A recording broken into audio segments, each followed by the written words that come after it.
사실 지난주에 주식은 한국전력이었죠. 엄청나게 올랐습니다. 근데 이게 그 이슈가 뭐였냐면 연료비 연동제를 한다고 해가지고서 올랐죠. 이게 뭐냐 하면은 원가 이제 연동을 한다는 거죠. 이제 기름, 이제 전기 만드는데 원가로 드는 거, 그런 거 이제 화석 연료일 거잖아요.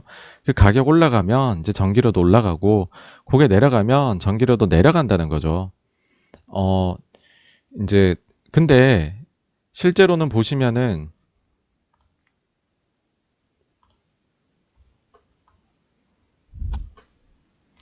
이 기사 한번 보시면은요, 뭐 주가 엄청 올랐다는 얘기고요. 근데 실제로는 이래요. 내년부터 연동제 만약 시행이 되면, 저유가 시기에 도입이 되는 거라 상반기에 아마 1조 원의 전기료 인하 효과가 기대된다는 거예요. 근데 주가 많이 올랐잖아요. 이게 전기료 인하가 된다는 거는 이제 한국전력 입장에서 매출이 오히려 개편하기 전보다 빠지는 거고, 그러면 이익이 빠진다는 거잖아요. 그럼 좀 웃기잖아요. 이익이 빠지는 개편을 하는데 주가는 올랐다는 거죠. 이게 왜 그러냐 하면은 기존에는 이게 이제 어차피 정부가 절반 이상을 가지고 있는 주식이다 보니까 시장 논리가 반영이 안 되는 주식인 거죠. 언제 전기료가 오를지 내릴지, 이 회사는 언제는 적자 엄청 냈다, 언제는 흑자 엄청 냈다, 정부 바뀌면 달라지고 맨날 말 달라지고 예상이 안 된다는 거예요. 그러니까는 어떻게 됐느냐? PBR이 0.2배밖에 안 되는 거죠. 근데 이제는 시장 논리가 반영이 되다 보니까 이 회사는 분석이 가능해지는 기업이 되고 향후 예측 가능성이 높아지는 기업이 되고, 그러니까는 밸류에이션 자체 높여줘야 된다는 거죠. 당장 2021년도에 이익이 조금 빠지는 것 정도는 고려를 아예 안 해도 된다는 거예요.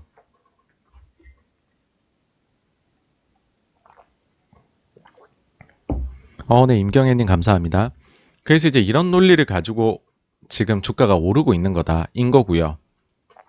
그럼 이제 여기서 중요한 거는 어디까지 오를까이잖아요. 그쵸? 어디까지 오를까를 PBR하고 PR 가지고서 한번 해볼게요. 먼저 PBR을 보시면은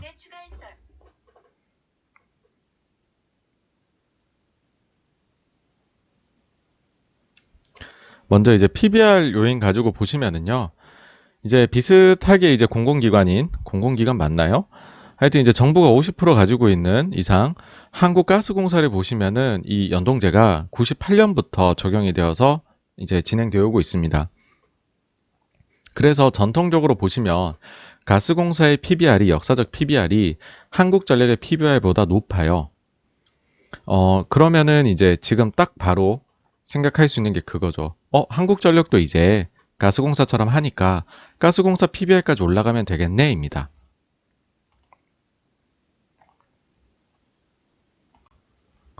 그렇게 해서 보시면은요, 한국전력이 지금 PBR이 0.26배이거든요. 가스공사 PBR이 0.37배예요. 그럼 이제 지금 막 외국인 엄청 사잖아요. 그 사람들이 보기에는 이제 한국전력 가스공사 같은 거다. 우리 이제 분석할 때 같은 방식으로 하면 돼. 그러면 전력이 이만큼 쌀 이유가 없네. 40%는 더 올라야 돼. 그런 생각을 가지고 사고 있는 거예요. 근데 이제 시장 논리가 반영돼서 예상이 쉬워진다고 했잖아요. 그러면은 이게 예상이 쉬워진다는 게 뭐겠어요? 이익을 향후에 얼마 낼지를 예상하는 게 쉬워졌다는 말하고 동의어거든요. 그러면은 이제 이 기업 분석할 때 한국전력을 우리가 PER을 적용할 수도 있겠네라는 거예요. 그러면은 가스공사 한번 보시죠. 가스공사가 보시면은 올해는 뭐 코로나니까 내년도 내후년도 예상 PER이 10배가 조금 안 돼요. 그죠? 그러니까 이거는 뭐냐 하면은 사실 어쨌든 정부 규제 산업이고 뭐 해외 진출하고 성장 여력을 갖추기는 어려운 태생적인 한계는 있잖아요. 물론 이제 안정적이라는 거는 있지만 그런 이제 그 비즈니스를 한다는 거는 한국전력가스공사 동일하단 말이에요.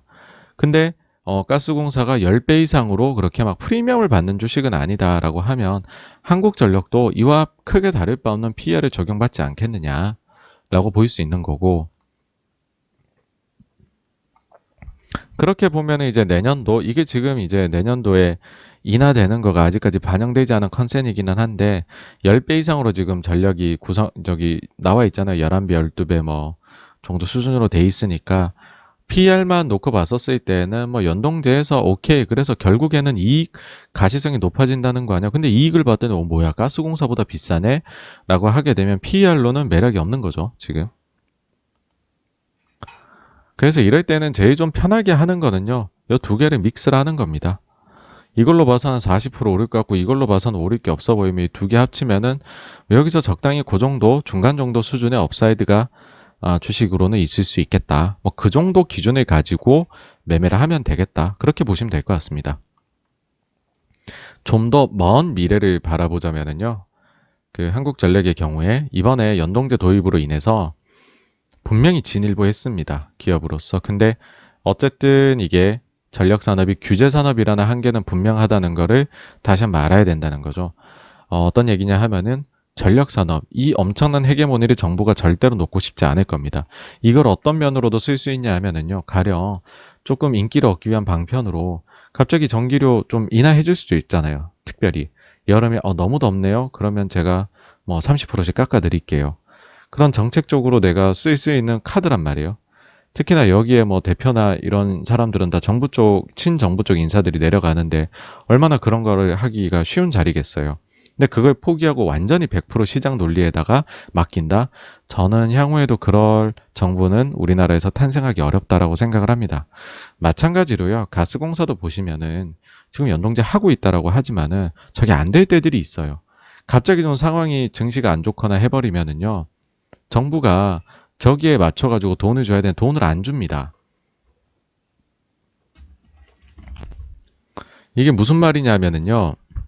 가스공사 보시면은 이 연동제 돼 있단 말이에요. 그 단가가 다 나와요. 그 회수를 해야 되는데 쭉 한번 보실게요.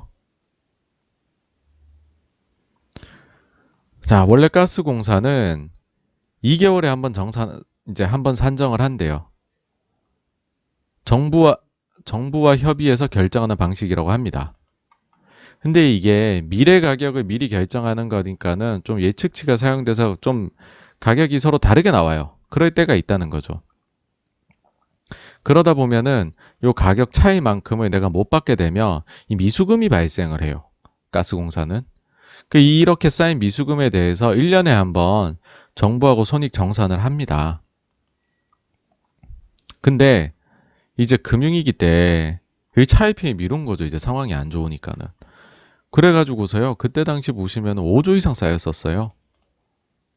연동제를 해도 이런 일을 겪는 거죠. 그러니까 사람들이 보기에는 뭐 이거를 연동제로 바뀌었다고 해가지고서 정말 이제 정말 새로운 세상이 와서 이해할 수는 없는 거죠. 예.